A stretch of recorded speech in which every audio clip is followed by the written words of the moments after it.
बिस्मिल्लाहिर्रहमानिर्रहीम। अस्सलामुअलैकुम। Question number 14 exercise 2.3। Question 14 में बोला हुआ है determine whether f z cross z arrow z is onto if, यानी कि जेड क्रॉस जेड आपके पास जो है जेड आना चाहिए। सही है। पार्ट ए इसके में बोला हुआ है कि f of m comma n is to 2m minus n. ठीक हो गया। अच्छा जी, आपने कुछ एक्सप्रेशन देखी हुई, कुछ इक्वेशंस या फिर फंक्शंस देखे होंगे जिसके अंदर आपके पास लिखा होगा f of x is equals to something x square plus 5x करके ना, इस तरह की इक्वेशन होती है।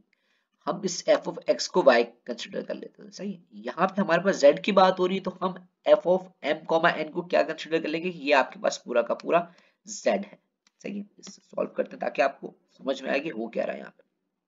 For any z belongs to z we solve for m and n। ठीक हो गया। तो मैं इसको कुछ इस तरीके से लिख सकूंगा z equals to 2m minus n।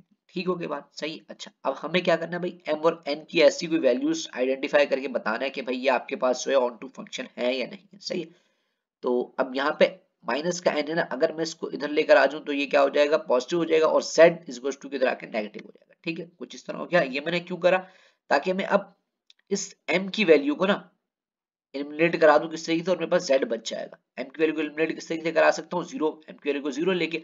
अगर यहाँ पे मेरे पास m की वैल्यू जीरो हो जाएगी तो n की वैल्यू क्या बच जाएगी, सिर्फ माइनस z, यानी कुछ इस तरीके से हो जाएगा ना, m इक्वल्स टू जीरो हो जाएगा और n इक्वल्स टू मेरे पास क्या हो जाएगा, माइनस का z हो जाएगा। And this pair satisfy f zero comma minus z। ये हो ना कि m की वैल्यू जीरो आ गई और n की वैल्यू z आ गई। अगर मैं इसको इक्वेशन के अंदर पुट कराता हूँ तो मेरे पास क्या आंसर आएगा, z is equals to 2 bracket के अंदर आपके पास यहाँ पे जीरो आ जाएगा, फिर माइनस और ब्रैकेट में माइनस का z।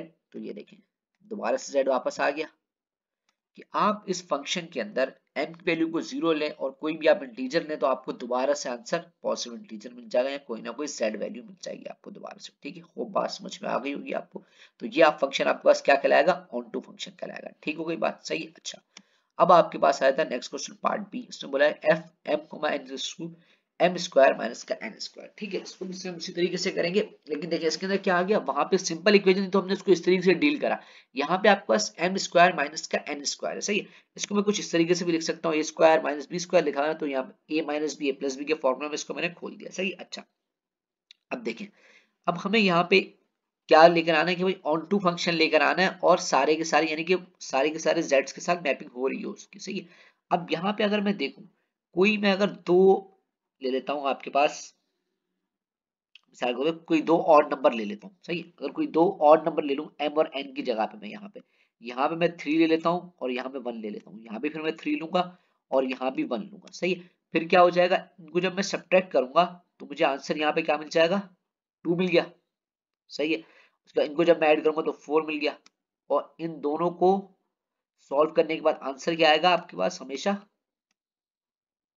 इवन ही आएगा।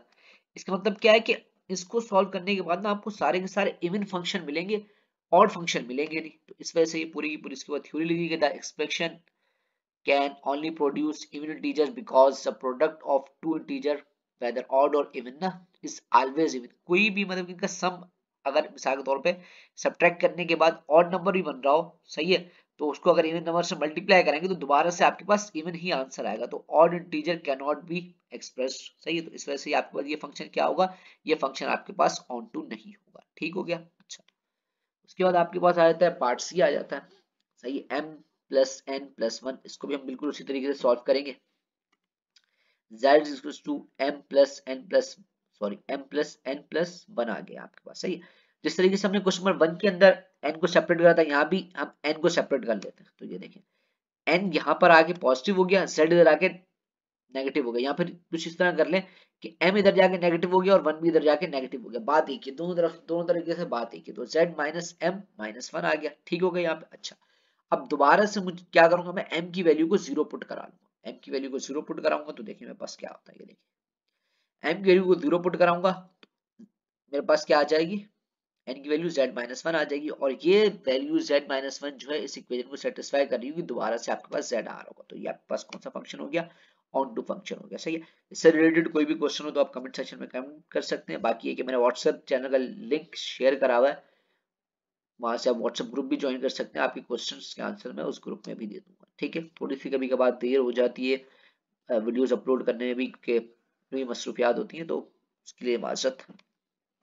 बाकी ये कि पार्ट डी हमारे पास है m n to absolute m minus absolute n, यानी कि आपके पास मॉड लगा हुआ है। इसका सबको पता होगा कि जब भी कभी इस तरह का मॉड लगा हुआ होता है तो m की अगर वैल्यू नेगेटिव भी होगी तो मॉड की वजह से पॉजिटिव हो जाएगी। इसी तरीके से n की कोई भी वैल्यू अगर अंदर नेगेटिव होगी तो m की वजह से पॉजिटिव हो जाएगी। सही, अब ये देखें यहाँ पे क्या करूं मैं, कुछ किस ऐसे तरीके का फंक्शन लेकर आऊं कि मेरे पास जो है पॉजिटिव और नेगेटिव दोनों इंटीजर्स आ जाए। क्या किस तरीके से देखें, तो आपके पास यहाँ पे दो पेयर्स इस्तेमाल होंगे कि अगर आप m को 0 पुट कराएंगे और n की वैल्यू को, मिसाल के तौर पर यहाँ पे m में 0 ले लूं और n की वैल्यू को मैं -1 ले लेता हूँ, -1 मॉड में आने की वजह से +1 बन जाएगा और आपको आंसर -1 मिलेगा। हमेशा हमेशा -1 मिलेगा आपको आंसर। सही, इसका मतलब क्या है कि m की वैल्यू 0 पुट कराने पे मुझे सारे के सारे नेगेटिव वैल्यूज मिल जाएंगी। सही, इसी तरीके से अगर n की वैल्यू 0 पुट कराऊं और इसकी वैल्यू में -1 पुट कराऊं